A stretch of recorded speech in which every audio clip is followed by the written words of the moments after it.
Okay, man, are you ready to go? I'm ready to go. Now, come on, now crank this motherfucker up.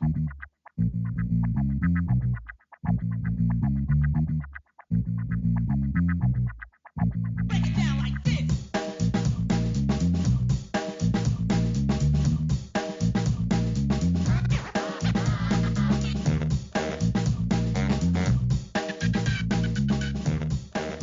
Hello, Internet. Gino, that Gino Vieco here again with another episode of Deep Listens. And today it is time for us to listen to the fantasy. It's time for Final Fantasy VI, Final Six-tasy, Part 3. We're discussing everything from Thamasa to World of Ruin. We're not going to the end because Jeff and ZP haven't finished Final Fantasy VI yet. I have.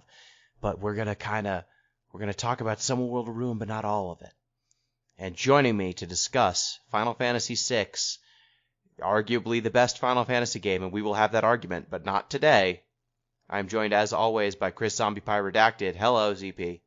One of you is responsible for me accidentally lighting my wiener on fire. What? Serrano peppers. Forgot to wash my hands when I needed to use the restroom. Oh, that's on... Okay, I was like, did someone tell you to get fireworks or something, or... Nope. Chopped up some peppers, put them in a bowl, which we'll talk about later. I gotta use the bathroom, did my thing. 3 seconds later, uh-oh, this doesn't feel right. Oh no, I know what this feeling is. Yeah, lit my dick on fire. See, this just reminds me of a time on baseball spring training when someone put icy hot on the seat of a toilet. And it went very poorly for the next person to use that toilet. Joining me also to discuss Final Fantasy VI, Jeff Rude. Hello, Jeff. Hi, it's me. I'm Jeff. I'm always arguing that Final Fantasy VI is the best Final Fantasy every day with every act that I take, every move that I make. I'm watching you enjoying games that I don't like, and it makes me mad. Every round you make. That's as much as you can say. We don't want Dan coming after us. Yeah, fair use, right? We gotta keep that clip under 29 seconds just to be on. I mean, Dune is popular again, so maybe it's Sting, not Diddy. That's another good point. Yeah, a crushingly disappointing movie that was. The new Dune or the old Dune? Yeah. The new one. Old Dune, one of the best films ever made. New Dune, bummer. Keep in mind Jeff's opinions when we eventually have to discuss 6 versus 9. I'm of the opinion that the miniseries is actually the best rendition of Dune ever made in video form. I can't go all the way with you, but probably yes. It's not a book. Literally none of those books lend themselves to like a 2-hour film, full stop. And here's the other thing, like Dune as like a series of books, like Dune has, it's like, oh, we need to treat Dune with so much respect, and it's such a venerated franchise. It's like, no, not really, because like Frank Herbert ran Dune into the fucking ground after like the second or third book. Treat nothing with respect. Anyways. And now, to discuss treating nothing with respect, let's talk about Final Fantasy VI. But before we get to that, actually, speaking of treating nothing with respect, there will be gimmicks. But before we get to the gimmicks, just a reminder, our normal plugs, you can get in touch with the show at DeepListenSpot on Twitter, deeplistens.libsyn.com. We have our comment sections, and deeplistenspodcast@gmail.com. That's where you can send your emails. You can also support the show at patreon.com/deeplistens, which will get you access to our Discord. And also, there are some limited time promotions going on the Off the Deep End podcast. Jeff, why don't you tell the listeners what y'all are doing? Well... hot deals. I don't know. ZP, how about you tell me what we're doing? This is my idea. But Jeff, do the first one about your karaoke. Yes, there's a standing if we hit $100 a month, and for every $100 after that, I will record a karaoke video of myself doing popular role-playing game performances, likely starting with the tune Radical Dreamers from Chrono Cross. So... to that. The second one is if we are able to double the number of subscribers of the Deep Listens network, which again, for the hundreds of you that are listening to this on the RSS feed, and occasionally 20 to 50 of you listening to this on YouTube, it's just $1 per month, $12 total for a year of endless entertainment and goofing around on the Discord. But if we can double it, which I think we've already gotten a new subscriber, so I think we need like 25 to 28 more people.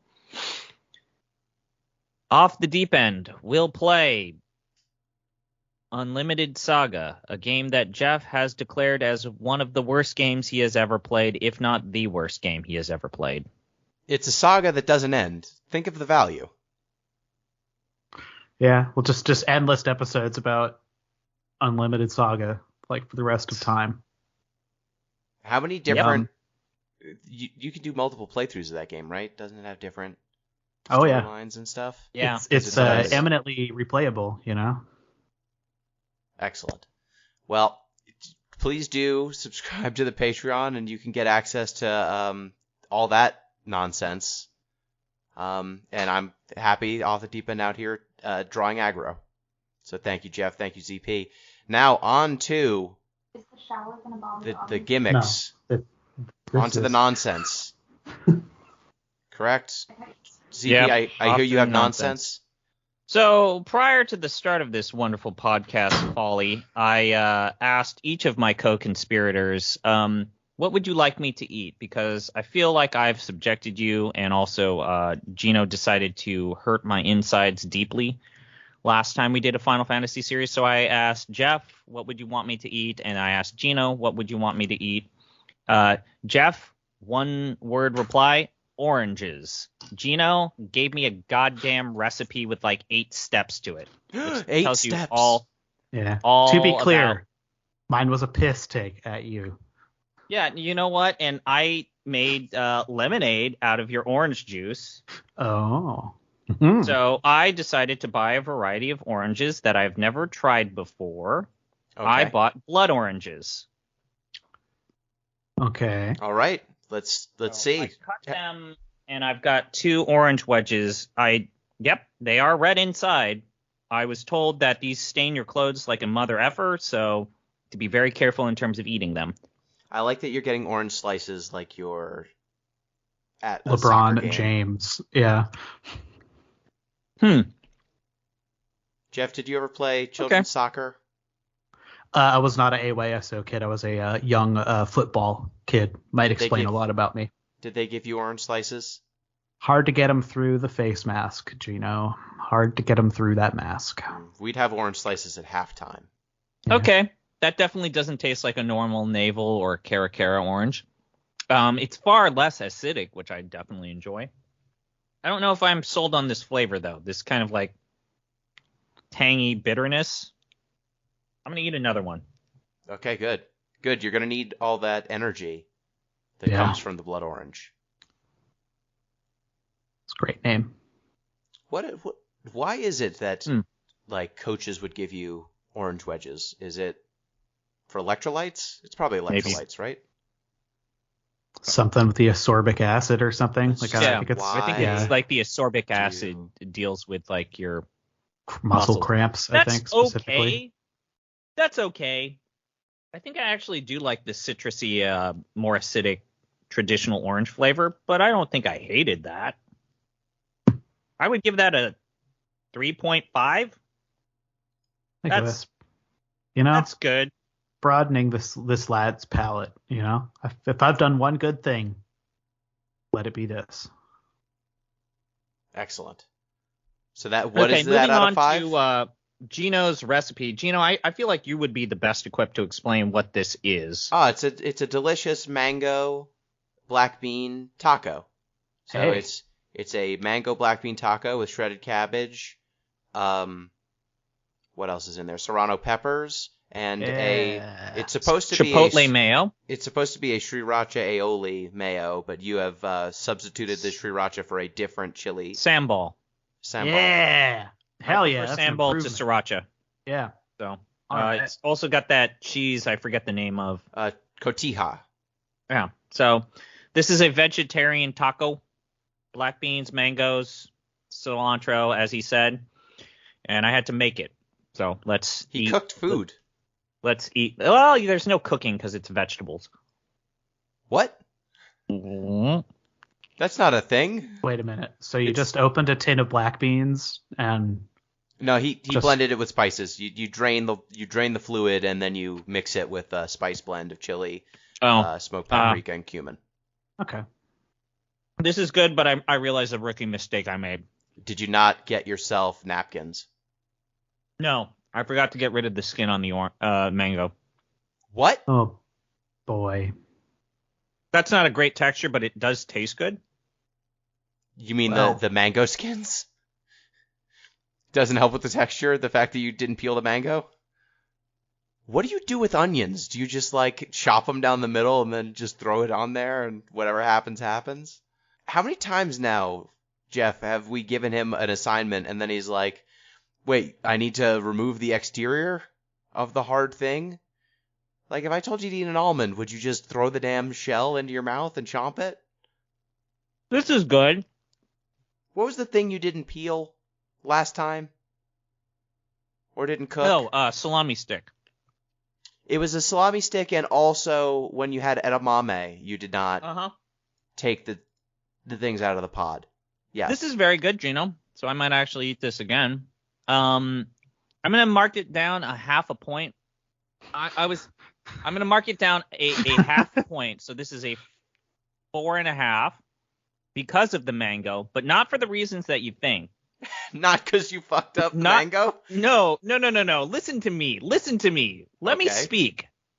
Mango is a motherfucker to dice, to like prepare, like getting the fruit off that seed. Like it sucks. Yeah, one of the chopping up a classic mango. problem foods for that. Yeah. So it's not an easy recipe, even though it is an easy recipe because of the mango.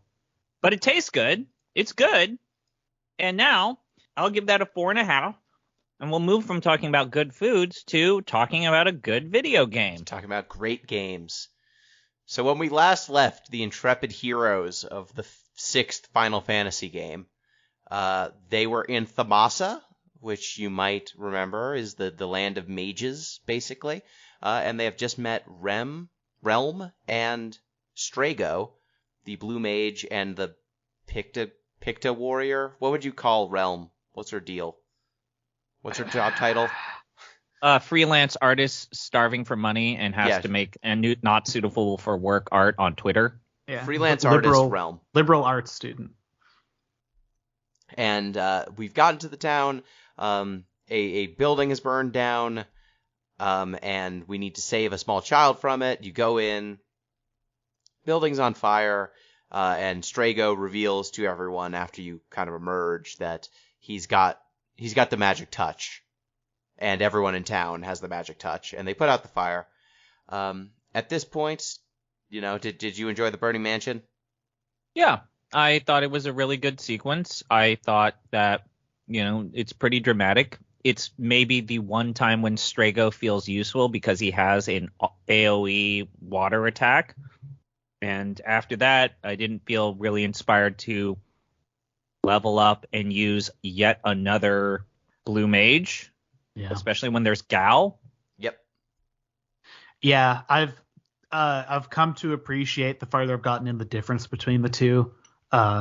It's weird because if you look at Strago guides online, it's like, what are the things that are very useful for this guy to pick up, and your level 5 deaths and that kind of thing are obvious winners, but most of them are like honestly like the 3 or 4 skills he kind of starts with and will pick up very easily are pretty good utility skills throughout, because he's got, like you said, the water spell, which is kind of unique. I think he's got a wind one that is pretty useful throughout. He's got Arrow and Aqualung, which are two of the like more unique. He's one of the only characters who can hit wind and water easily. Yeah. But yeah, otherwise it's, they're getting level 5 death is kind of this nightmare in this game. And whereas in Final Fantasy V, it felt kind of worth it, or I'm broken. I mean, you pick your poison there. Like I said, football when I was a child, but I have not done that, and I don't think I'm going to. But the trade-off is at least you can control what he's shooting his shot. Whereas with Gao, you have to literally look up like a bunch of drop tables and be like, yeah, like Tyrannosaurus is kind of useful but it's like a 1 in 2 chance he's going to throw Meteor, and he'll just kind of do it when he wants.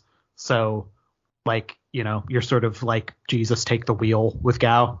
Yeah, and the other issue with Strago is he's introduced so late that it's like, fuck, I have to ferry around, and I'm between two spots whether or not him not having an easy one place to go to learn all of his spells. I mean, I guess you could take him to the Veld when you have the ability to, but also it's just I did not use Gao and I did not use Strago because this is just fiddly nonsense that I was not interested in getting involved with. That's just it.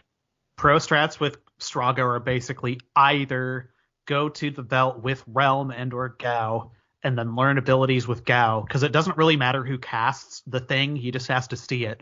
So if you paint something with Realm that has one of these abilities and then you use Realm to like force it to do a thing that Strago will learn, he will learn it.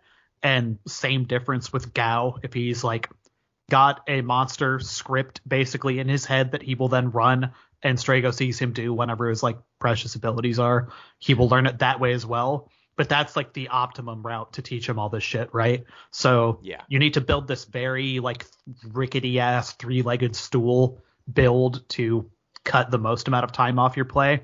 And I don't know if you guys know this, but I like this game an awful lot, but under no circumstances am I engaging with that shit. Like, no way in hell. I would say the one nice thing that I want to say about Strago is his synergy with Realm. Like, he has a relationship with Realm. They, yada story stuff. But, like, Strago's playstyle merges perfectly with Realm's special ability, and I appreciate that. There are other characters that I think that kind of play off each other, and I wish that the game overtly had more of these kind of interesting combinations. Right. But, like Chrono Trigger probably was a good logical next step for that, where it's like, what if they could combo abilities? Like, feels like they had maybe something like that idea, and then they let it incubate for another couple months, and we're like, what if? But it didn't quite make the cut here. But and then it shows up in 9. With, Vivi and Steiner. Yeah, so like, it's a shame that both of these characters come on so late, and Realm's ability outside of teaching Strago cool spells is not that good, but she just has a very high base magic stat, which, this game has this hybridization where every character has their own mechanic that is unique to them, and then they are also stat monsters for their weapons and magic spells. So if you have a character who's very good in a particular stat, you can go, okay, you can carry a sword, so I'm going to give you the ability to use this incredibly powerful sword, and so that's going to be your role now. Your role, Terra, is no longer to use magic or trance. Well, trance still works, but like Celis, maybe you're not using runic anymore. Maybe now you're just a monster who carries a sword. Or Mog, you're never going to use dance ever again, but you're going to jump and you're going to attack 4 times with your lance. So I forget, Jeff, are you still playing the Super Nintendo version of this game? Yes. And when you played Realm, did you get the sketch bug? I guess it's been that long since we've talked about this, right? But yeah, so you get Realm. The next thing you do in this game is go into a cave where you find the Espers. Three Esper statues, basically. And there's an Ultros fight that occurs in there because Ultros is like, your fun dick foil that shows up at inconvenient times. I thought that this Ultros fight and how it ties into Realm and introducing her mechanics and abilities was really clever and fun. It is. I mean, it's almost like, just to pull another pull from Final Fantasy IX. What was it? The 2 bozos that teach you mechanics and constantly fight you. It's not Salt and Papour. It's whatever. But he's here to teach you mechanics. Yeah. In a funny, comedic, well-written way. So here's the rub on the 1.0 release of this game, which I've discovered I have, and I wouldn't otherwise have really figured this out without busting open the cart, I guess, is as I think I recall reading, if you have your magic spells in one of the specific orders you can set them in, and there's like 4 of them that you can choose through the SNES option menu of this game, when you get into certain fights, this Ultros fight being one of them, with Realm, and have her use her like paint command, instead of completing, it just throws up a bunch of garbled visual trash. basically, and soft locks the game. Dope. Not only that, there's a version of it to where if you cast Sketch and the target is invisible, it fills your inventory with like dirks and gem boxes. And not only does it cause the game to freeze, it deletes all of your save data. Awesome. Yeah, it's a bad one. So there's a 1.1 revision that came out at some point pretty quickly afterwards that fixed this. And that's kind of, the canon one that's on the PS1 collection. It's also not in the anthology or advanced port or even my version of the game. So it's been addressed, but not in mine. So I had to beat that one without using Realm, which basically one-shot kills Ultros. Which it's not a hard fight, but it's a little tedious, I think, because they were like, it's like an Easter egg, I guess. Like you could beat this fight hard way if you wanted, but just use Realm. But not available to me. And that's honestly led to me being like, I'm just not going to use Realm at all, because I swear to God, if like my save gets erased at this point in this game, I'm going to shit a brick. Give birth to something foul from the backside. It's going to be bad. So once we defeat Ultros, we go, this mission is a peace mission to calm the Espers down. And we find the Espers who were mad, and we try to talk them off the ledge about destroying the world. And while this is happening, it turns out evil Kefka, is up to no good. It looks like everything's going to go well. The Espers are at peace. Everything's going to be good. There's the general from... General Leo is helping broker peace. Nice guy. Evil Emperor Gestal has stopped his war machine. But instead, Kefka shows up and starts just icing all of the Espers. He starts killing them, turning them into Magitite, because it turns out Emperor Gestal was always going to backstab you. After he's killed a bunch of the Espers, you take control of General Leo, who decides to actually, this war crime is too far. This is the war crime that was too much for General Leo. And so he goes and tries to stop Kefka himself. He's got, a cool weapon. He's got a Master Scroll. He's got the ability Shock, which will show up in 9, because Beatrix is just General Leo in a lot of ways. And now you fight Kefka in single combat, the evil general versus the good general of the evil empire. And Leo just immediately loses. Just gets worked. Well, Leo dies. It's through trickery. It's like Kefka creates an illusion where the Emperor supposedly appears before him, and then Kefka stabs him in the back, which Japanese culture, he's a samurai character, and he gets killed through not face-to-face combat, which in Japanese culture is meant to show that Kefka has no honor and is fighting dishonorably. So I actually like that touch. If you know that, you know that. He's willing to play dirty. That's a cool thing that they did. Yep, and the first time Leo turns his back on Kefka, Kefka poisons an entire city. Now Kefka betrays him again, and the General Leo, good guys finish last, and he's not even an especially good guy, but he gets betrayed by Kefka and gets iced. And now Kefka will basically take over the war machine again. Gestal's thinking, let's go to the Esper world. Let's ice all the Espers even in their home so that we can get even more Magicite. And you also leave Interceptor behind in Thamasa. Mm-hmm. Shadow shows up at some point, and you leave Interceptor behind. I forget. Can you do Shadow's moments and his hints? Can you do all of his stuff out of order?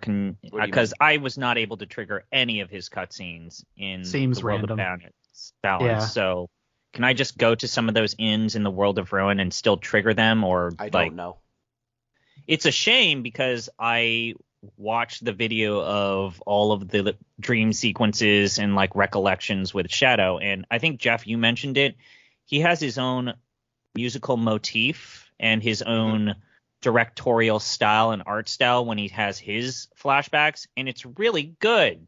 Yeah. It's just a damn shame that it's locked away within like this weird like parameter.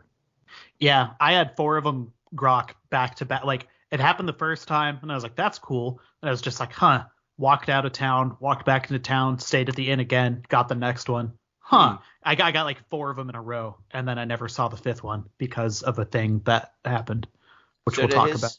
Do his flashbacks, they explain the story of it. So you also get in Thamasa, you get a memento ring, which is a ring that's supposed to memorialize someone.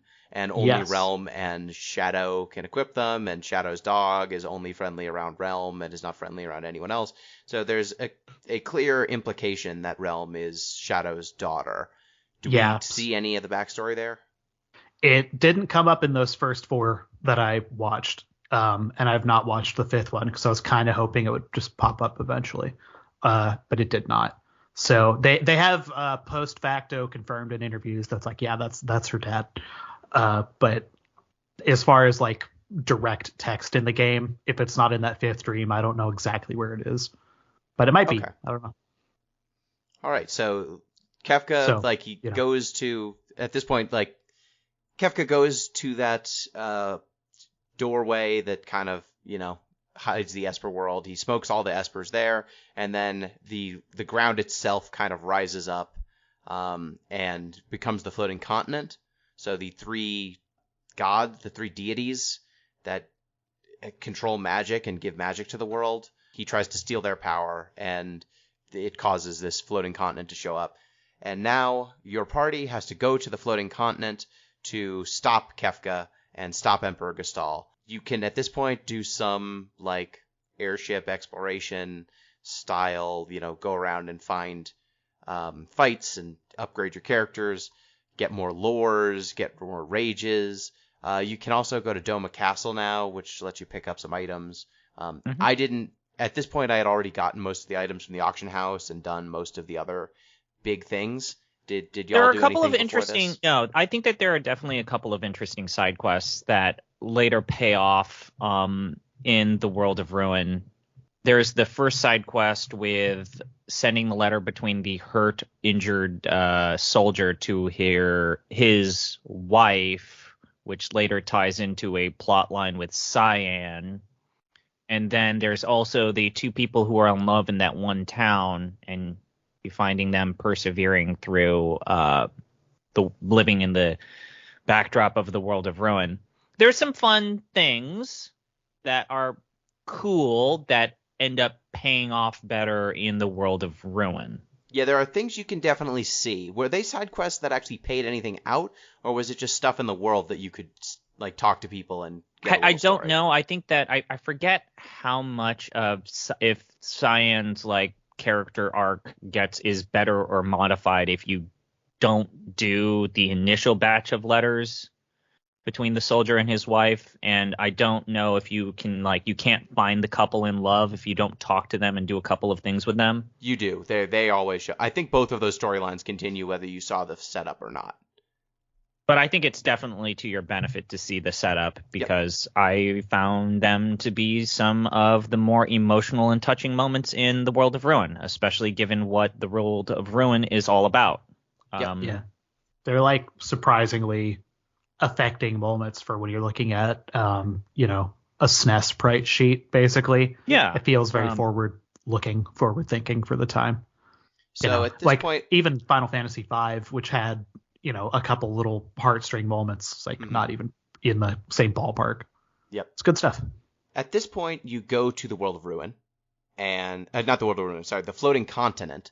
And the floating continent's basically one big dungeon. You're just fighting your way to Kefka and to Emperor Gestal. You fight your way over to them. There's like a bunch of tough-ish enemies. Who was your team on the World of Ruin? I mean, on the floating continent. Sorry, floating continent. Same old.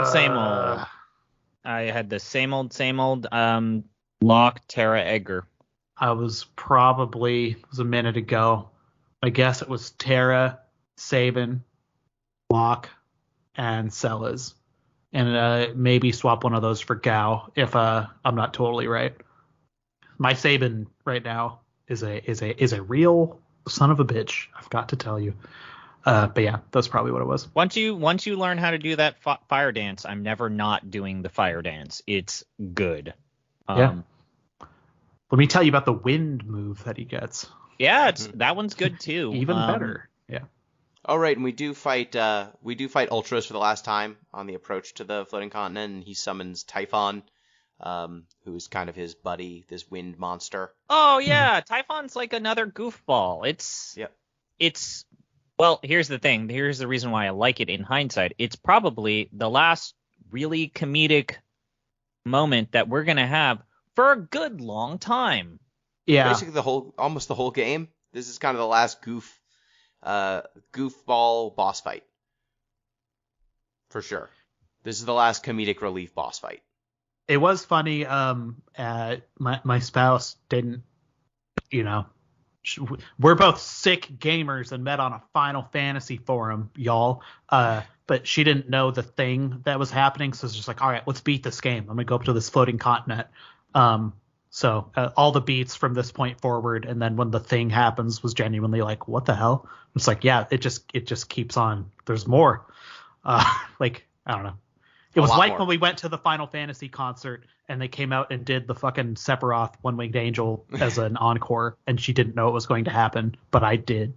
And I was like, yeah, look at this cool shit. Yeah, they're gonna play the one. They're gonna play the song. The song. Yeah. Anyway. Yeah, so like this fight, you get two little boss fights on the approach, and it is funny that this is kind of where you're bidding the goofy section of this game behind in the Ultros fight. So you fight your way through this floating continent, and there's some good treasure. There's a couple fights here and there. It is immediately tonally different. Like the continent looks fucked up, and it's like they called in a Giger understory to design parts of it.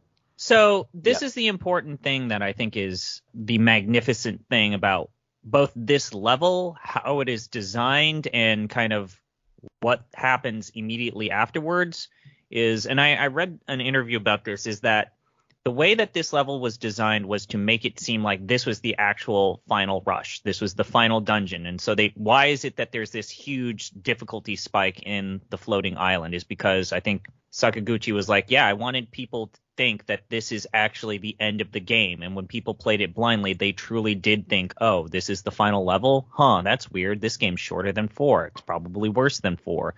And which makes the eventual conclusion of this level and what happens afterwards all the more impactful. But when you kind of look at it as like a fake out, you thought this was the boss rush, this is the reason why this level is all messed up, is that it looks similar to every single final level, 1 through 5.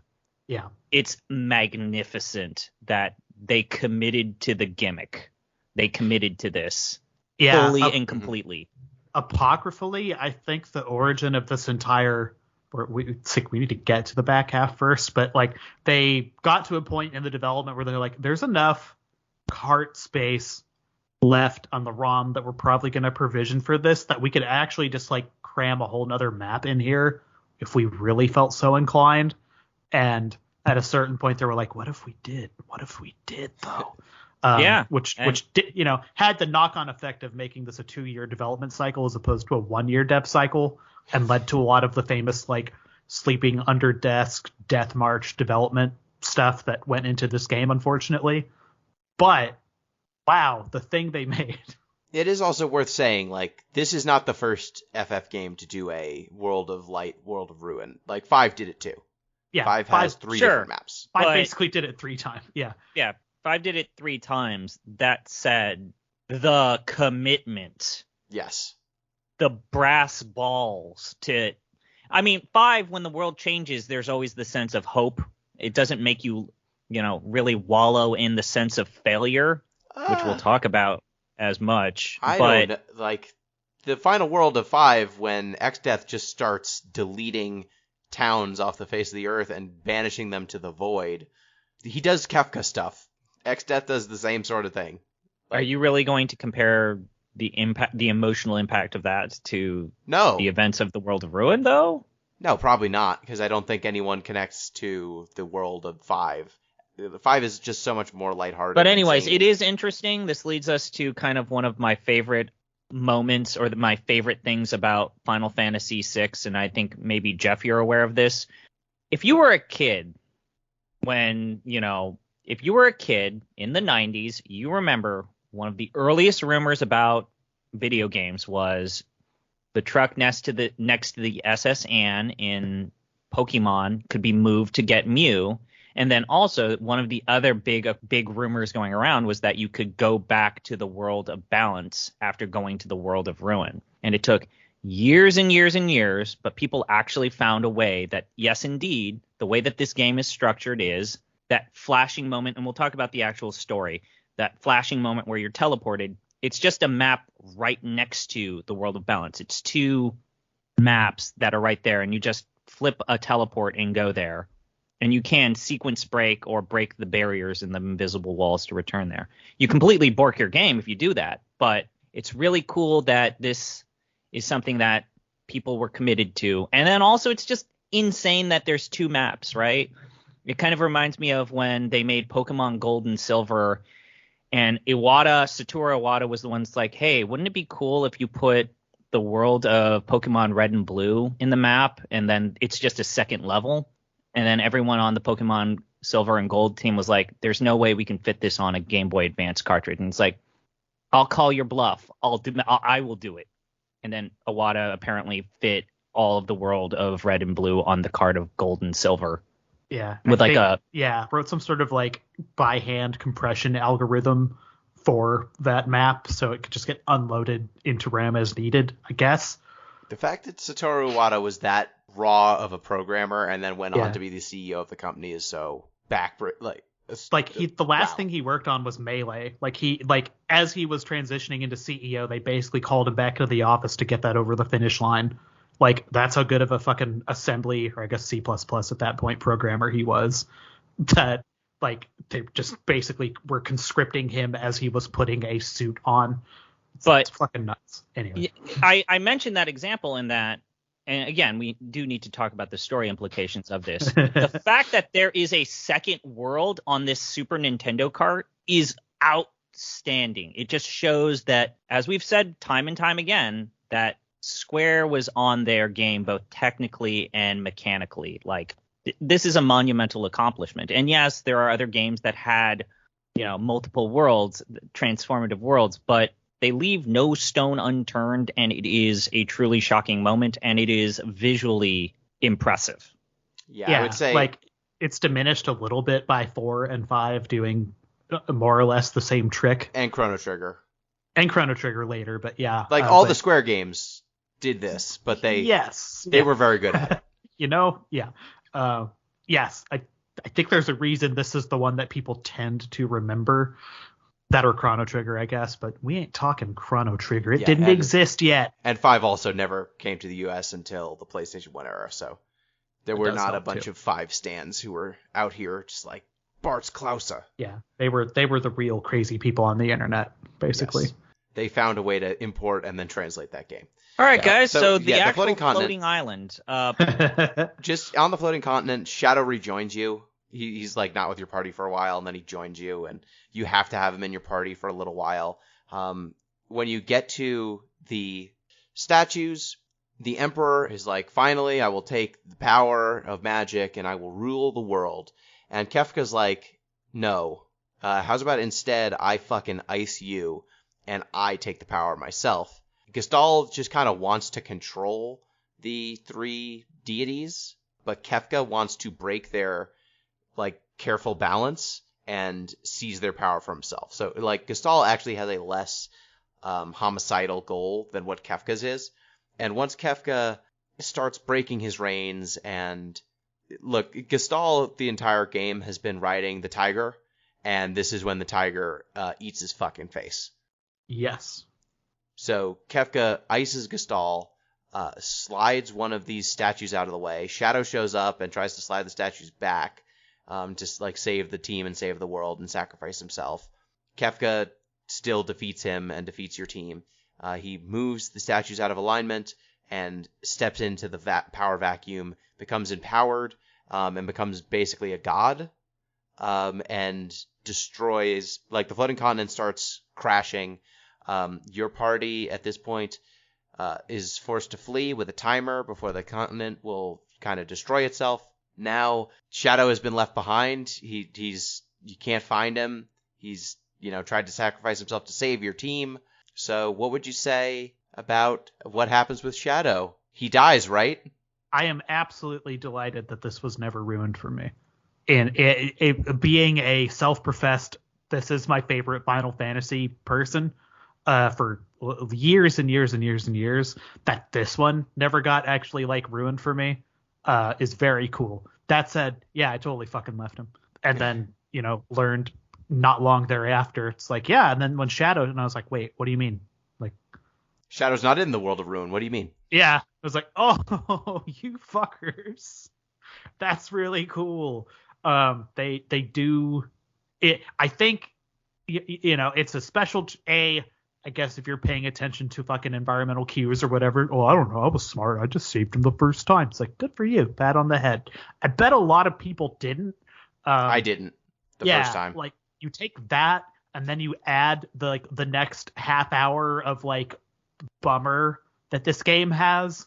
Bold Proclamation, I think it actually is better than the Aerith thing in total. Oh yeah, I would actually agree with you that this right here is probably one of the most emotionally effective plot twists. That Kefka wins, world's on fire, he's a god, you failed. Truly and your dad's shocking. Dead, and your friend's dead, and everything's I don't know. we played Final Fantasy VII right after we beat that remake because Ashley was like, I have to see. And hey, when Mad stabbed Lady with sword and she got dead, it is a bummer. It is shocking, etc. But low poly man holding body of Lady just being shut up, angry teen response. The visual of it kind of doesn't hold. A person could walk in, watch that happening, and be like, why does he have toasters for hands? What's wrong with all of these people? This just kind of works better as a whole for me in terms of the dark middle chapter turning point, the low point for all these characters. I don't know. I don't know. I think I'm talking a big game. I get that, but it's goddamn. I feel like it's also way more moving in part because there truly is a sense of failure with the party. And then even the moments immediately afterwards, there's a sense of failure. I don't know if, Gino, you're old enough that when this game came out in the United States, people truly thought that, I did something wrong in the game. I have to go back. People were unconvinced. None of us are old enough to remember. None of us are actually old enough. Yeah, but there was an actual attempt by players to just reject this ending, in part because there's a sense of finality in what Kefka accomplishes in turning into a god and basically setting the world on fire. And it's truly one of the best plot twists in the franchise. I think we can all at the very least agree with that. Whether or not you believe it is the best plot twist, hey, we can have that talk when we get there. But it is, it's a lot, right? It's a lot. And then when you consider, yes, you're right, Gino. The story of 5 has a moment of a sense of failure, but also the story and adventure of 5 is way more upbeat even after that moment happens. There's a sense of remaining positive even in the darkest of moments. Whereas the literal next time that we see or play this game is Celis with her father on the brink of death, and we have to do something to prevent him from dying. That, wowzers. We've talked about how this is probably the most bleak, dark, and it's the dark middle chapter of this franchise if you compare it from 5, 6 to 7. But again, give the game credit. It commits to what it's trying to do with this story and these characters. It does. And so the scene with Kefka winning and then the cutscene immediately thereafter where he's just nuking people from orbit, basically. He's just like lasering the world. We see Celis, and I think we should like spend some time to talk about the Celis keeping Sid alive minigame. Yeah. But the like him nuking the world is something that literally happens in 4, 5, 6, 7, 8, 9, and 10 doesn't have it. Every Final Fantasy game from 4 on for the SNES and PS1 era has this turn at some point. So I know that this is one of the more effective uses of this trope that they employ, but I am less flabbergasted. Like I just sat back and thought about it when this was happening, like how, because the execution is so well done. 4 we haven't gotten. ZP, you haven't played 4 yet. I think Jeff, you've played 4. Not quite to completion, but not quite to completion, yes. but like maybe characters might not do so hot in 4. Characters might not make it. Maybe, perhaps. In 5, we get Galoof's sacrifice, and then he dies. He's gone. And we get the world of, I guess, unison, when the two worlds kind of overlap on each other, and then X-Death just starts deleting locations from the world. We get in 6 this. 7, Sephiroth kills Aerith. He summons Meteor. We have this entire section of the game where there's a meteor over the top of the world, just threatening to ether everyone all the time. 8, we get time compression. 9, we get, the last disc. This is a turn that many of these games make. I think that this is probably one of the most effective uses of that turn, though, for sure. Sure, that's a valid point. That said, you could even argue that this is, like, if we want to get to when do Final Fantasy games actually become Final Fantasy games, it's probably 4 or 3. Yep, for sure. And I don't remember if 3 has a turn like this. I've never finished 3. Everything that you said, however, Gino, applies to everything that Sakaguchi touches from 3 forward. 100%. And I think the Celis scene, for me, it's the Celis scene. And the fact that Kefka is he's one of the most uncomplicated monsters that the Final Fantasy series has ever made. All those other villains, X-Death is also a monster, and he also is like a comic relief character until he's an evil tree wizard. Like, he's another character who's like comic relief until he's very much not. So I think 5 and 6 are really similar in this way. But Kefka's just uncomplicated, right? He's a monster who just like wholesale murders a city when you first meet him. There's no like Caius X pathos going on with this character. No pathos. Like Kuja's tortured. Sephiroth, he's a nice guy, and then he finds out he's an experiment, and then that drives him mad. Golbez has stuff going on we'll discuss when we do 4. Kefka's just like, he is there to be an antagonist, to be defeated. And I think that makes his victory a little bit harder to deal with. And also, like, seeing how his victory impacted all of the other characters. Because unlike in these other games where you just snap from, okay, the bad guy won, but now we need to go fight, and it's like, 2 seconds later. In this game, it's 3 years later. Like, Celis is in a coma for 3 years. She wakes up. Sid is on the edge of death. The whole party has been split, and you need to find everyone again because everyone's given up on fighting Kefka, or seemingly. And you have to get the band back together. And it's, I think, that move that really separates this game.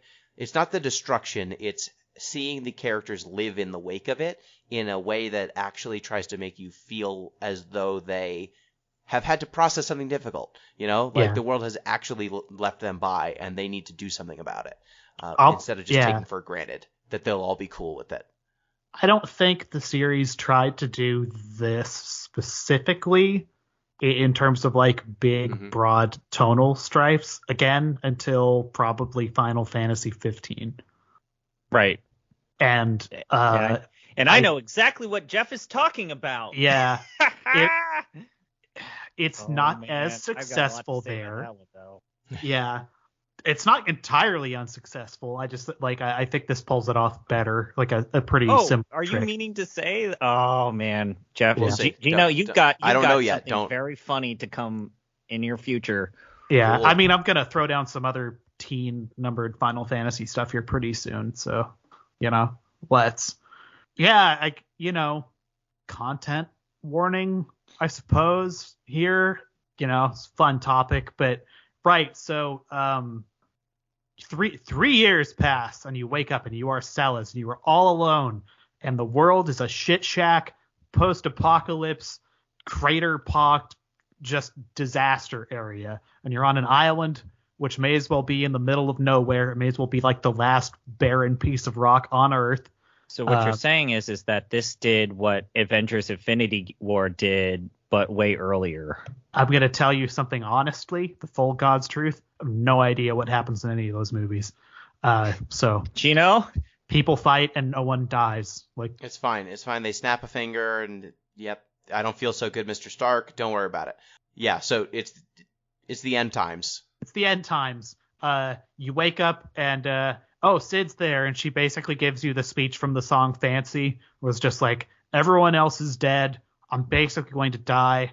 Everything sucks. You've got, like a 5x5 tile island. You can walk around and fight like radiated rats, and all of the fight background, they used to be nice, painterly landscapes with primary colors, and now it's just like blown out. It looks like Fallout 3, basically. Just, yeah. Do you like beige? We got some beige for you. There's a mini game here that is not explained at all, which is kind of fun and strange and novel. But there's a beach and a house, and then, like I said, this like 5x5 tile area. When you walk to the beach, there will be fish, and you can walk into the water, wade into the water, and grab fish, which, by the way, is not easy. I don't know if you guys tried noodling before. That's a little easier. Just grabbing fish? No, thank you. Well, you're not a magician like Celes. A wizard did it. You're right. You're not a highly trained general who's also a wizard. They didn't put magic rocks made from dead space people, anyway, around me. These fish have basically a couple different like quality ratings on them. They have... you get your blue fish, your green fish, your orange fish, and then your purple fish, right? That's all gear ratings, right? And then your gear score gets higher, and then your light score gets higher. And then you reach a certain light level, then you can go fight against the monsters on Mercury. I get it. It's a Destiny joke. I get it. But the fish are basically soft rated, and like you feed them to Sid, who's like more or less like on the edge of death. And you can just fucking kill him. Like, he will just die if you don't give him, like... If you don't do anything, he will die. If you give him bad fish, he will die. He will also die. If you give him the best quality fish, the highest quality fish, he can survive. Now, most people... Like, when Celes wakes up, Sid basically explains, there used to be other people on this island, but we've got a really good jumping rock. And when people like gave up on life, they would go to the jumping rock and hurl themselves in the ocean. Yeah. But don't do that. Instead, let's hang out. But I don't feel so good. Most people, I think, who've played this game probably did not save Sid because the game doesn't explain that the fish have different quality ratings. So you would likely just get the slow fish first, and then you'll end up killing him. If you get two very different experiences if you kill Sid or not, and it's basically just a cutscene plays out differently. But boy, is it different. So I'll say what happens if you save him first, because I feel like that's the least impactful route. Did you both save him, or? I did both, and I think that the scene is better if you let Sid die. Yeah. So if you save Sid, he goes, "Wow, Celes, thank you so much for saving me. I made us a raft. You should go find your friends." Basically, that's how it goes. Yeah. That's it. He gives you the raft, and he says, "Thank you so much." Yeah, he becomes another mid-90s JRPG man who stands in house, like, forever. Yes, right? He will never leave that house. He's functionally dead. He's trapped on that island, waiting for you to come back and talk to him. Please, anyone. If you don't save him, though, what happens, Jeff? She fucking climbs up there in a manner not unlike the scene where she's climbing up that castle in the opera, and a similar motif plays, because this game does fucking leitmotif better than damn near any game has ever done or would do again, and then fucking throws herself off while Sid's voice in the background is just like, yeah, remember that big old rock?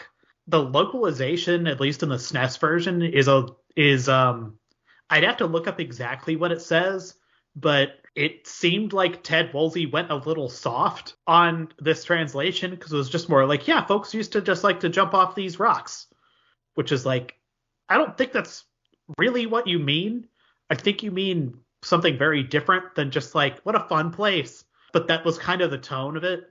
Like the GBA version says explicitly, and warnings for content related to suicide, but the GBA version says pretty explicitly like people killed themselves by jumping off these rocks. Yeah, like Yeah. It seemed like a punch that got kind of pulled, and it was probably Nintendo. Yeah, frankly, a let's get this published in America decision. But it's very clear, like she jumps off this rock, and it's not like she does like a diving motion. She does like a fuck it, like hoof herself off. It's probably the same thing you guys saw. Like she's trying to goddamn kill herself, which is a lot. Not particular, like, my best friend killed himself like a couple years ago. It's fucking rough. So like, yeah, that is rough. And I don't necessarily need to like have that shown to me to like get it that like everything completely sucks. But for a game that came out in 1994, it's like this pretty amazing, impressive, bold storytelling thing when you put it in succession of, oh, you also failed to save your friend. Oh, also the world died. Oh, also your dad died. Also you're stuck. Like, if you're playing through this game the first time, it looks like when Celis is throwing herself off the rock, like that's you losing for real. Like there's no reason to expect during that cutscene that there will be more afterwards. Yeah, you have no reason to think that any of the other characters are alive either. Just kicks you back to like the floating continent. It's just like, try again or something. So like she washes up on the beach. She's not dead. She also finds, I think Locke's bandana washes up. Yes. Mm-hmm. And this makes her think, okay, maybe my friends are still alive. She goes back to Sid's shack and finds that Sid has created a raft, and she gets on the raft, and the raft will take you to the next area, which is kind of the ruined version of It's the Tezen. continent with Gestal's Yeah. empire, like that continent. Zen or Tezen. Yeah. Once you get to that continent, you can go to Tezen. They explain it's the nearest village. It's probably where you're going to go first. As you walk in, you learn about the Light of Judgment, which apparently Kefka has made a gigantic tower in the center of this continent where the Gestalian Empire used to be. And he just kind of like shoots laser beams from the top of it when he feels like it and just ethers people. And this town has been hit recently, and you find Sabin saving a child from a collapsing building, and he's kind of the first party member that rejoins your squad. Another Jeff will just ride Sabin to the end of this game because it's like, oh, he's going to get a lot of goddamn levels. He's going to get a lot of levels. Yep. And Sabin, you have Sabin and Celis now. After Tenzin, you can go to some of the other adjacent towns. There's no characters to recruit, but you get more flavor of like the world's really fucked. Yeah. Slowly it emerges. Oh, there is no like the map stops here. This is, I could just kind of go wherever.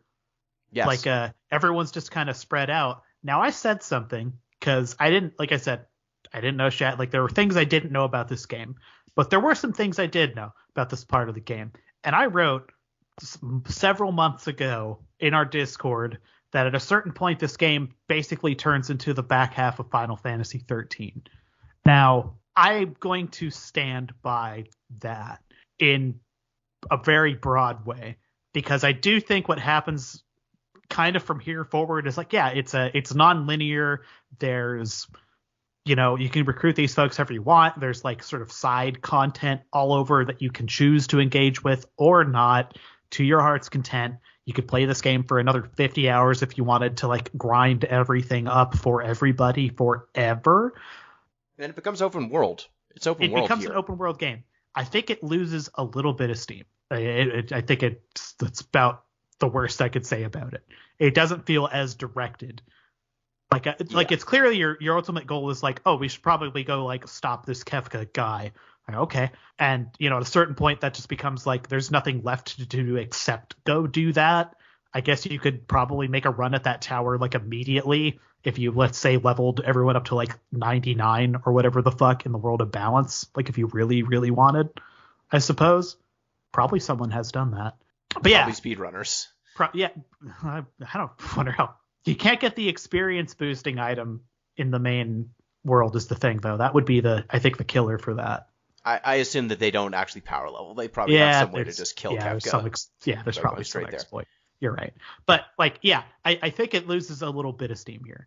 A little bit. Yeah, so, like, this game at this point stops. It was a very guided game in the first section. Like, the party breaks up a few times. You get access to the airship. But you're generally being led by the nose. If at any point you want to go someplace that is not where the game intends you to go, it will be locked. Or like if you go to Thamasa when you first get the airship before the game sent you to Thamasa, no one will talk to you. Like you can't really talk to Strago, you can't recruit him early, there's no event to do there. The game in the first half is just really telling you, okay, on to the next beat, on to the next beat. There's usually a big cutscene, there's story momentum. Now you're in this open world, and most of the towns will have at least one or two NPCs who, when you talk to them, will kind of point you in the direction of a side quest or of a character. And I think when you find Sabin, you get kind of pointed in the direction of maybe Cyan. Like you get hints at where some of your party members might be, but there's not really a huge through line, right? You don't have this single thing. You know where Kefka is. They tell you immediately, and there's nothing that forces you to get all the characters back. No, so but if you... No, go ahead. Sorry. No, you go ahead.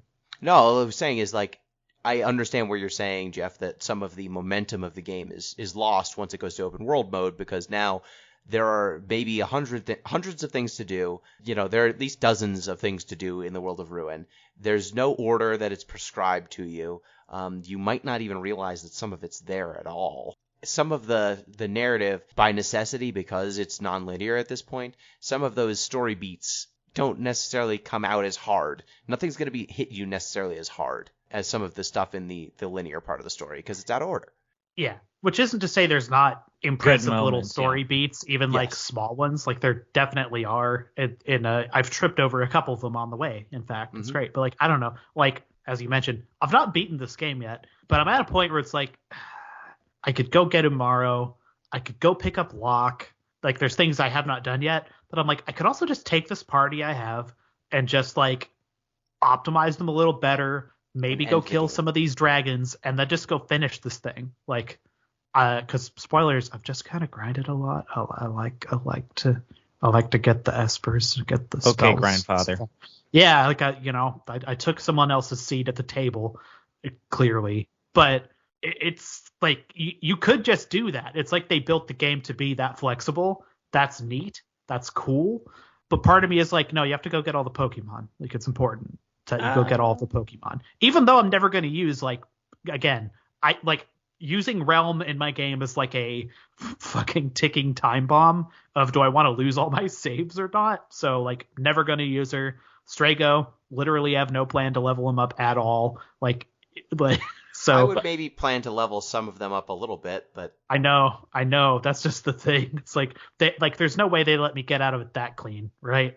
Yeah. So I think at this point we have to. So there's some kind of linear stuff you'll probably do. Like you can go down the Serpent's Trench. That underground pathway is now undersea pathway is now above ground.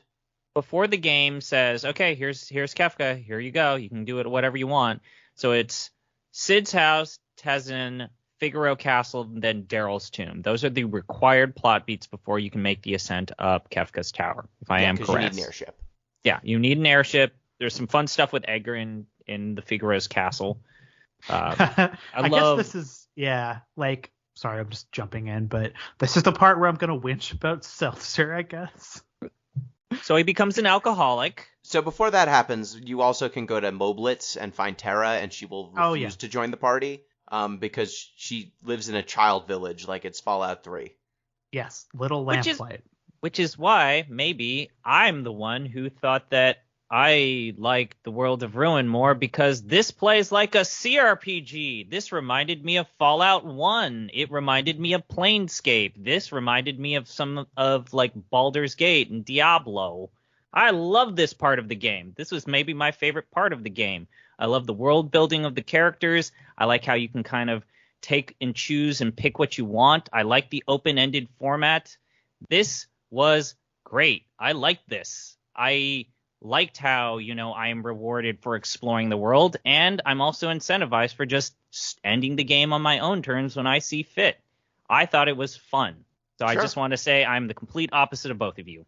I like this. It's just different. I don't hate it. I just think that, there's a trade-off between momentum and freedom, Like, it's a trade-off that every game has to make. And even looking at, I forget when exactly this came out, but like even looking at what like some CRPGs were doing in terms of their open-ended format, character recruitment in an open-ended world, it's pretty much on par with like that first Fallout game, or like even Wasteland, the original DOS version of Wasteland. Like it is on par with games that had way more technical backing, or like a better Ultima platform 7, for right? Ultima 7 like has way better technology, and this game is punching up there with it shot for shot for the most part.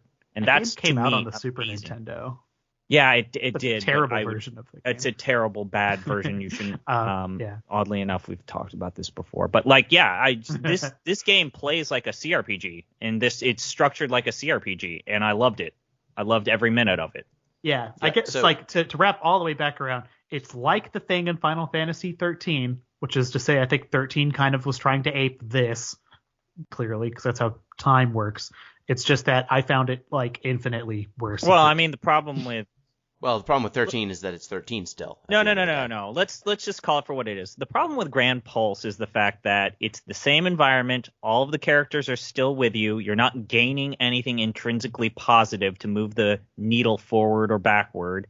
And you're just fighting the same icicle-looking monster, Mothman, prophecies-looking beasts over and over again, running back and forth, listening to these statues. Like, that's the problem. Yeah, the difference is that game's finally like, hey, the tutorial's over. It's like, oh, good. It's only 25 hours in. Thanks, game. Like, I think I understand the fairly simple thing you've been making me do for the length of a normal game now. Thank you. Thanks, Toads. It's terrible. Anyway. Yeah. So once you get the party back, you can find Edgar at one of the towns north of Moblitz. He's now living as so I think it's Nicaea. Yes. He's now the leader of the Crimson Robbers. He's acting like he is not the king of Figaro. You follow him, though, and he basically reveals his plan to betray the Crimson Robbers, or use the Crimson Robbers to find Figaro, because Figaro is trapped underground, and his people are suffocating because they're underground, like, machinery, conked out halfway between two deserts, and he has to save them. This is played for laughs, too. Yes. It's kind of funny. You save him, and save Figaro. Then you can find Setzer hanging out. I think. Yeah, it's Kolinga. Yeah, in Kolingen. And he will join your team. You basically slap some sense into him. Then you go to Daryl's tomb to get an airship. Does anyone want to explain the Daryl situation? Well, Jeff, here's your chance. Yeah, Daryl, Daryl as in Daryl Hannah, because it's lady, best I can tell. Yes. So someone was alive in the early 90s, basically, when they made this. Daryl Hannah, phenomenal talent. Anyway, yeah, Daryl, Mike Setzer, liked to engage in reckless, dangerous behavior with expensive ships, potentially at the expense of other people's lives who kept those ships running.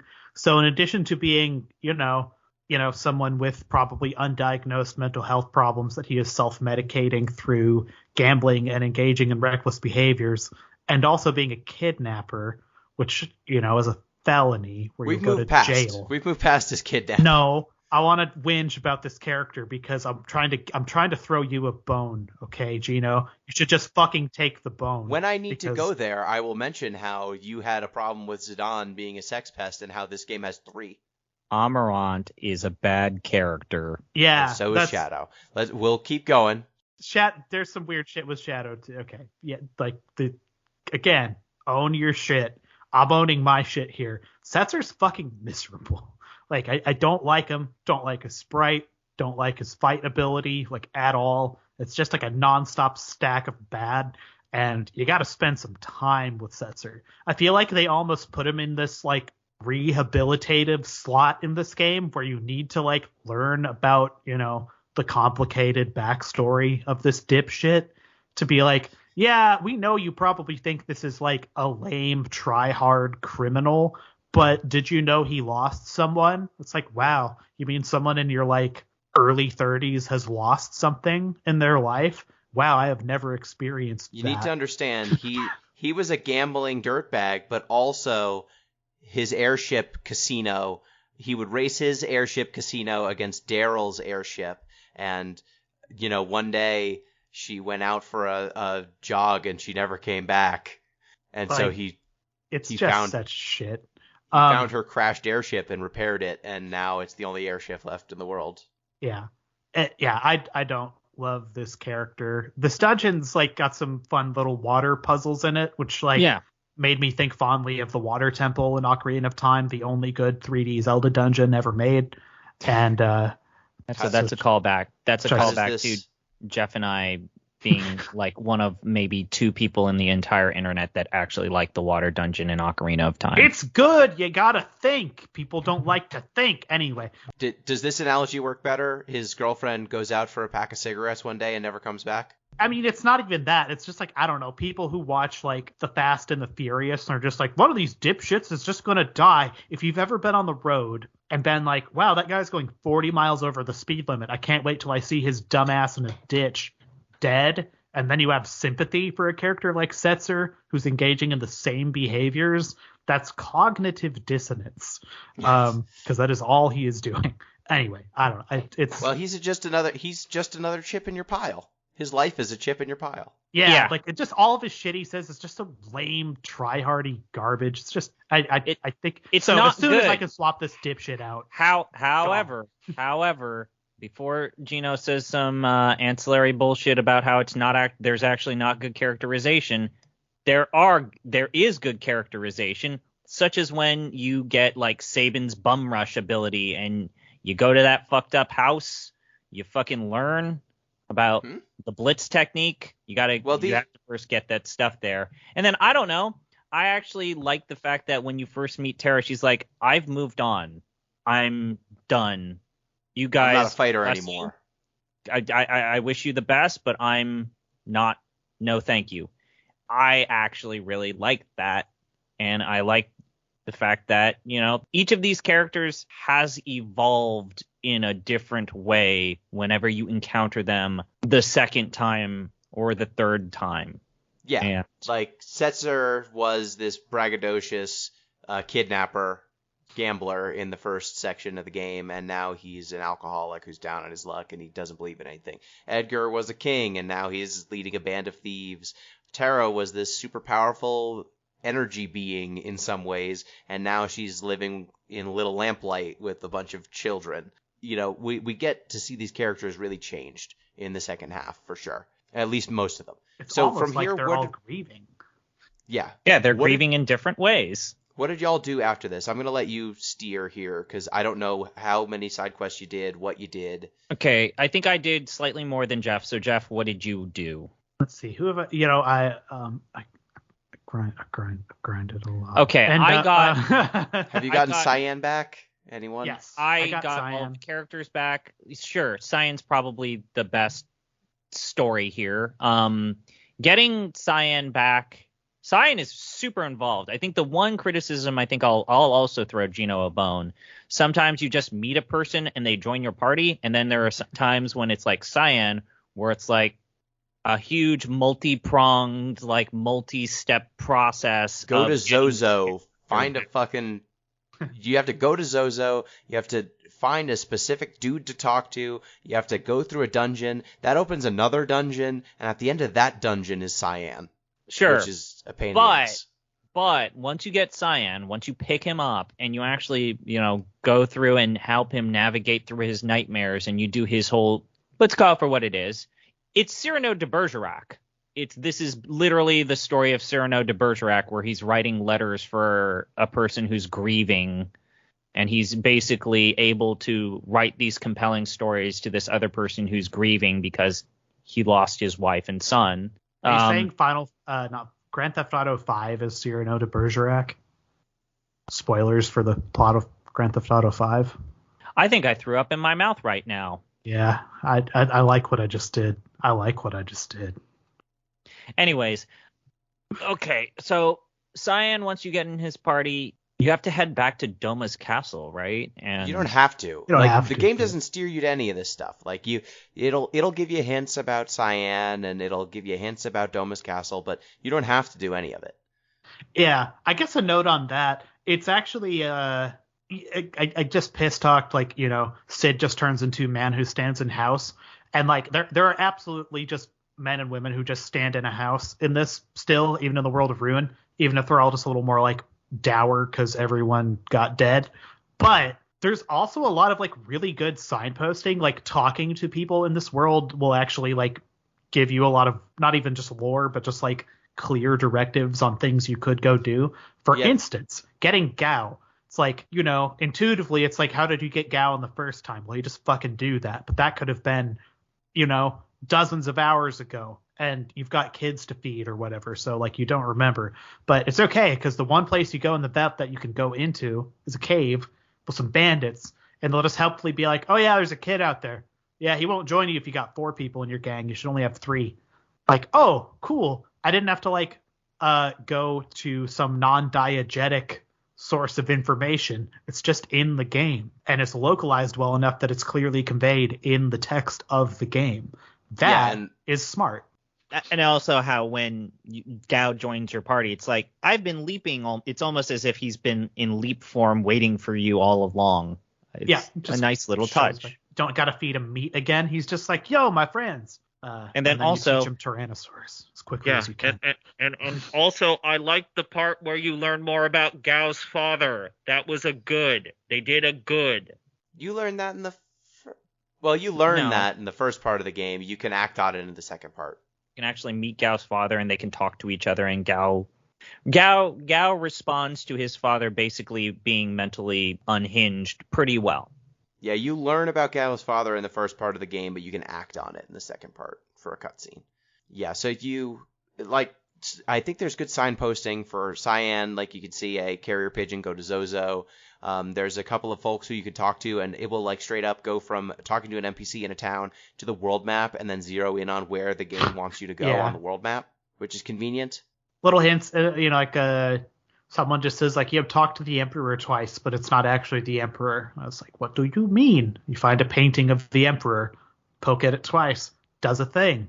Yeah, there's a lot of hints. You can even do Edgar's side quests without Edgar in your party, since anyone can use Figaro Castle at a certain point in the story. You can just explore and find all the stuff there. So that's interesting. Yeah. So what other beats did you guys do?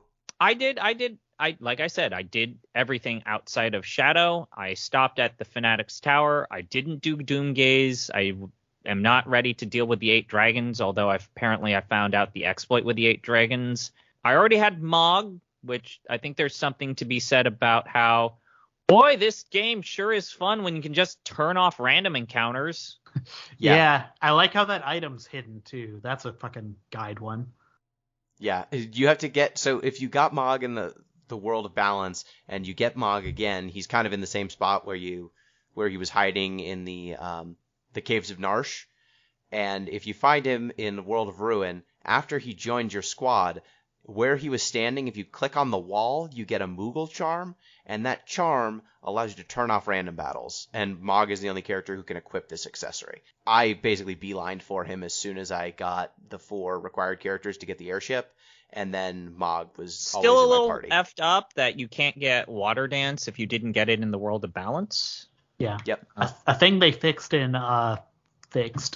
elected to change, let's go with, from the GBA version forward, apparently. Yeah. In my version, you can totally get into the Serpent's Trench, Gino. Oh, okay. Yeah, the original version, no go, but they were like, That's a messed up. Yeah, let's just. But yeah, I'm willing to give Gino some here. Like, how much does a character like Go-Go or Gao? Actually, Gao does add a little bit, but like Go-Go and then like Garu. What's the Umaru? They don't really add that much, and they're like nothing characters.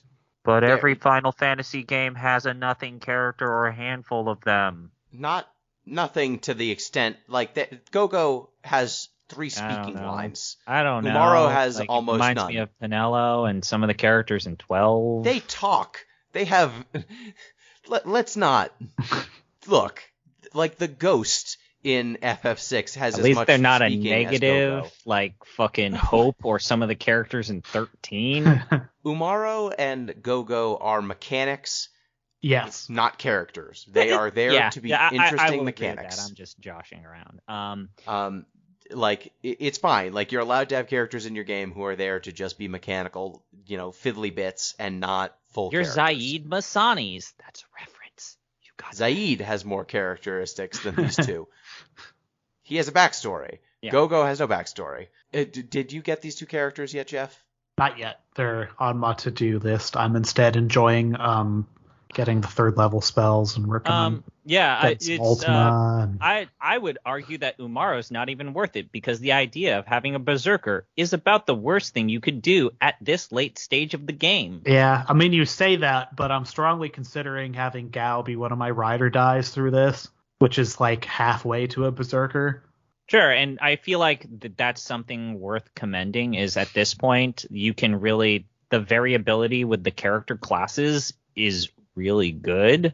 Like you start to get these characters and their classes and the way that you can specialize them really open up in a way that's super interesting. Like, yeah, you're right. Gao can turn into a berserker. Locke, for me, turned into a dragoon where he jumped up in the air and he rained death. I know I mentioned that last podcast, but there are ways for you to do more than give the Genji gloves to this person and they hit 4 times and then the character that they attacked is dead. Like there's some really very interesting variability. Like I enjoy that. There are a few different ways to make someone an engine of death in this game. Yeah, and I like how to get some of the more traditional, and this is in air quotes, job classes of prior Final Fantasy games, you have to be the one to experiment and find that shit. Yeah. You recreate Dragoon. You recreate some of these other jobs. Mm-hmm.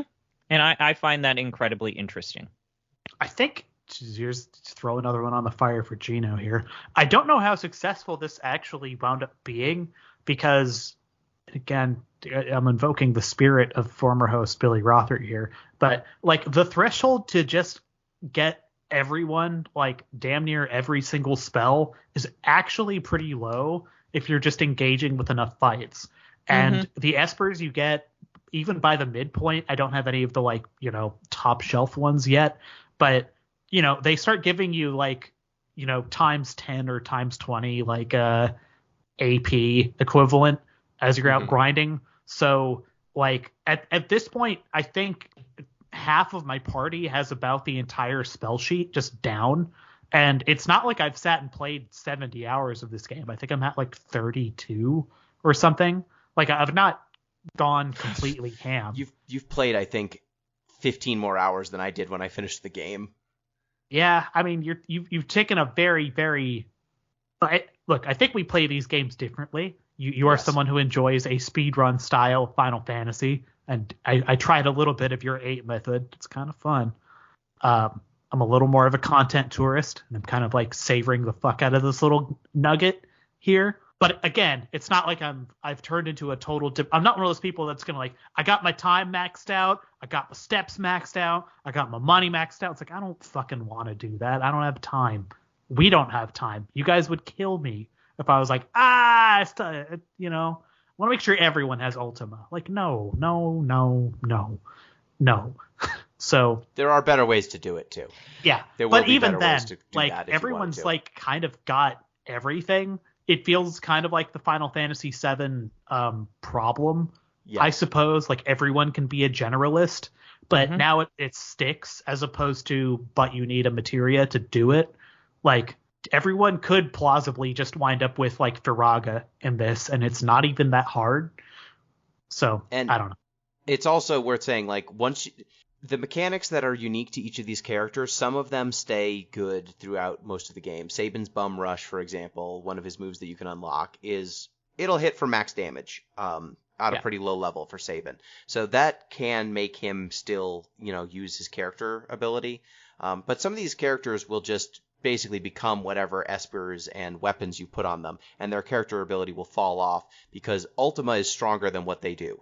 Yes. As a character, or quad attacking with a Master Scroll is better than what they do as a character for their character ability. So like by this point in the game, you will very rarely use Bushido for Cyan. Yeah. You will basically, unless you're stealing something important with Locke is just there to be like multi-attacking, whatever weird broken thing you want Locke to do, he's going to do that. But it's not the thief part that he's necessarily there for as much. Edgar, probably not using Tool very much anymore. He's there to jump and then rain death with a spear. And so the back half of this game, Celis stays, important. Her character ability is still important because it's very being important a lightning in rod specific for spells. boss battles. But if you try to use it outside of those specific boss battles, I don't know, Gino. I see where you're coming from, but at the same time, the alternative is that they don't have these special abilities at all, and No, I'm not I saying would rather that they be there. I'm glad that they're there. I'm just saying, like, they become de-emphasized in the back half of the game if you grind. If you level too much, some of these characters will become just vehicles for stats and spells and espers, and they stop having the uniqueness that they start out in. Like, they become stat monsters and not these unique tools. And that's a kind of... This game straddles the line between ciphers and unique characters better than almost any of the other FF games. But on the extremes, if you're going to play for a while, you will end up with a bunch of characters that all functionally... You're not pressing the ability button, you're pressing Ultima. You're not pressing the, their special unique abilities. It's just you're going to cast these overpowered spells, and that's it. And Gino, I feel like we talked about this on Off the Deep End. This is still of the era of JRPG where we're under the shadow of Dragon Quest, right, Jeff? Where the driving design philosophy was, you want to see the ending of the game, you put in the work, you'll get it. Like, that is the driving philosophy, especially in the 8-bit to 16-bit era of JRPGs, which is the ending is accessible to you no matter what, as long as you put in work. And if you find a new way to get to the end, congratulations. You put in the work and the research to find it. That was the thing that Dragon Quest pioneered and later Final Fantasy copied, which was anyone, regardless of their skill, regardless of, if they're afflicted with analysis paralysis, has a right to see the ending of the game if you put in the time. I think that my only gripe with how this plays out is that the way that you tend to turn these characters into death machines, they kind of funnel into the same 2 or 3 ways of doing it.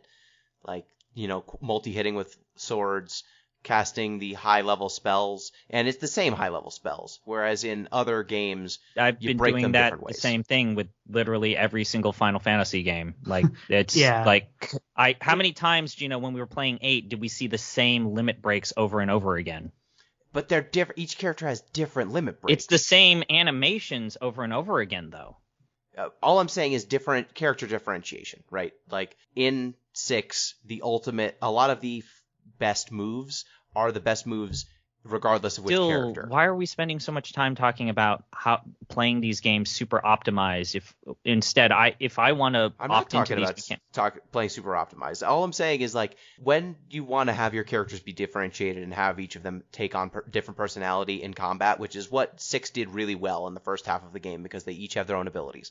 In the back half of the game, when you start giving these characters, like Jeff has, all of the same spells, they all start playing the same. Yeah. Which if there was a version of this game that I was playing that was, for instance, written entirely in Swahili, and I had like zero appreciation for like what was going on, but I could grok Arabic numerals, I would probably still wind up about where I think I'm going to wind up at the end of this game, which is functionally where I wind up with like Final Fantasy 1 or 2. I'm going to have 2 really good magic users and 2 really good physical attackers, and with some variation between, basically by preference, right? Because like my final party is probably going to look like Locke, Sabin, Celes, and Terra.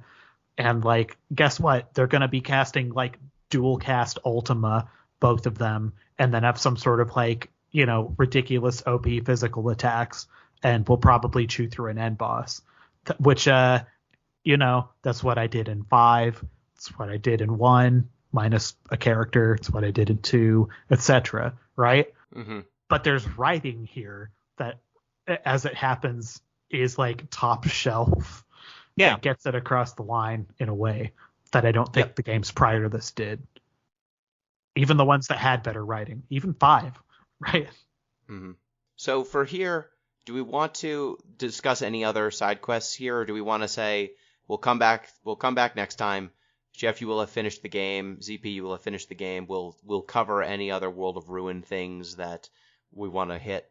Gino, do you think that there's anything in this game that you believe is truly required? Because I think I'm going to get all the characters. I think that at least one of us should take the time to get all the characters. So I guess I'll be the one who gets all of the characters. I already did get all the characters. I will bar, Shadow, obviously.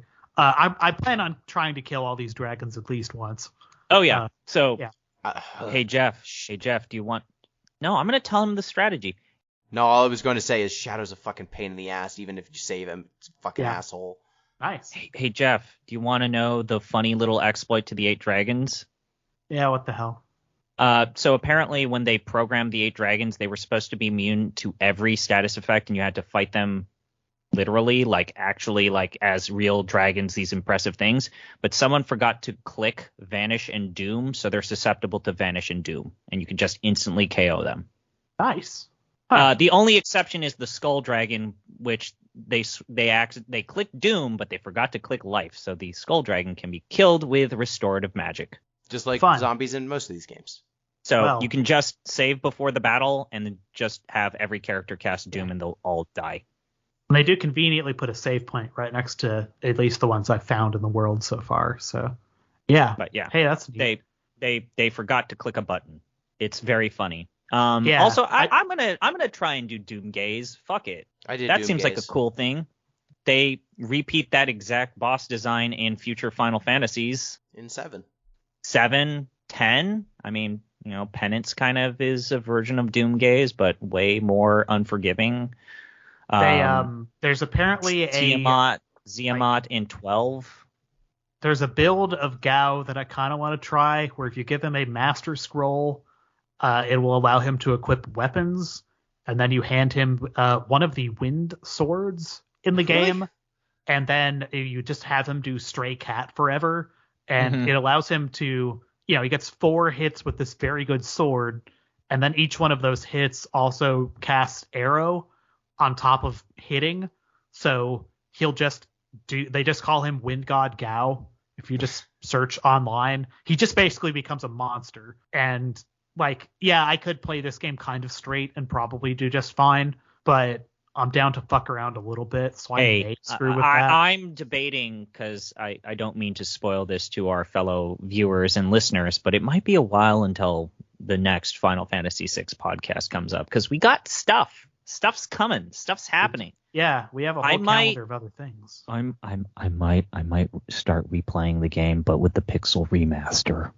Yeah, that's what, next 2-3 weeks that's out? 2 weeks from now. It's a shame we didn't wait. That thing looks goddamn amazing. Holy moly. Well, when we announced this podcast, it didn't exist. It wasn't announced. It's not like you did a bad, but, goddamn, that looks good. These monsters and their unending re-releases. Look, you stick a font mod on that. I've been poking Final Fantasy 3 for a while now on there, and the text they went with is shitty. and someone made a mod for that within 24 hours, and it's like a very good way to experience Final Fantasy. Probably 2 and 3. Oh. I think 1 holds up no matter what you're doing. I know that you probably don't want to bork your save, but Jeff, it appears that your version of the game, you can return to the World of Balance by sequence breaking or finding a specific part to like return to the World of Balance. Yeah. But I think probably the most useful bug that I've seen in the versions of the Super Nintendo version, because apparently I'm not supposed to call it SNES or SNES, is the Vanish plus Doom cross X Zone bug. What is that? So the trick is that any creature with the Vanish status has pretty low magic defense, and it will be affected by virtually any spell, including Doom and X Zone. So anything that has, apparently the way that they forgot to click the button. So some of the most powerful bosses in Jeff's version of the game, you just can instantly kill them with Vanish. You just can. Well, and it's All right. I will keep that in mind in case I wind up having a bad time. But, go ahead and make Psycho Cyan, do all the broken shit. Yeah. But anyways, it's not a hard time. enough game to really do any of the. No, I mean that's the thing. Remember when we were talking about Final Fantasy 12, where we're sharing glitches and exploits because, god damn it, that's the only way I want to play it. Yeah. And when I booted up the Pixel remaster of 2, and I realized, oh, they got rid of all the exploits and the bugs and the glitches, and so I actually need to play this straight. No, goddamn, thank you. Please, No. thank you, fuck you, bye. Right? Yep. All right. Well, I think that'll do it for our current run of Final Fantasy VI. When we come back, we will finish up the World of Ruin and this game. Yes. So We're gonna have a special time. Mm-hmm. yes. Hey, Where we see, get rid guys, of we the can ranking make a system. Final Fantasy podcast under 2 hours. It's possible, Gino. Yeah. Look forward did to it. season 2 of the Final Fantasy rankings. It's a brand new list, empty list. We'd like to thank Final Fantasy IX, the season 1 champion. That list is now complete. It'll be a new list with all the other Final Fantasy content we've yet to get through. And we can just get Final Fantasy VI on there just to start it and put some other stuff on as we go. I Good still time. think we should just do a 1A, 1B. No, I don't want to find out. fight this. Season 2. We're not done yet. We haven't finished 6 yet. Neither of you have finished I 6 tried yet. to give you an out. I tried. Couldn't take it. We haven't even finished 6 yet. Let's how's about we finish the game and How then about? decide. Yes, let's do it. So thank you, Jeff. Thank you. Thank you, listeners. Reminder, you can get in touch with the show at Deep Listens Pod on Twitter, deeplistens.com. Where's my thank you? You didn't even Asshole, say Chris. fucking asshole. Oh, I thought I was like in my brain. I started thank you, and then you started talking, and so I was like, I've done it. I have a jokey bit to end every podcast, and now Thank the you, joke is that ZP. forgot. I bring the content. I'm the one who bleeds and sweats for deep listens, and look at how I've been disrespected, viewers. Thank you, ZP. What is your bit? Do your bit. No, I'm gonna hold on to this until next time. Do your bit. The No. fucking salt mine we've just opened. Oh my god. I'm sure it's great. I'm sure it's a great bit. No, thank you. You did okay. Fine. You know what? I saw Gino touch his dog's swimsuit area, and I'm gonna report him to the government. What the How would a dog wear a swimsuit? Would it be? Yeah, is it 2 legs or is it from just the bottom part? This With is a a little classic, loophole. like, how do dog pants work? Yes, that's exactly what I mean. Perpendicular to the ground or parallel, you know? The waist. You think? Well, this is why I just went straight to the end. Jeff and I, you managed to spare Gino from us sneaking in sumo talk because I know that would make him so excited. Not now. So thank you, thank you, listeners. As a reminder, you can get in touch with the show at DeepListensPod on Twitter, deeplistens.libsyn.com. We have our comment sections, and deeplistenspodcast@gmail.com. You can also support the show on patreon.com/deeplistens. Till next time, peace.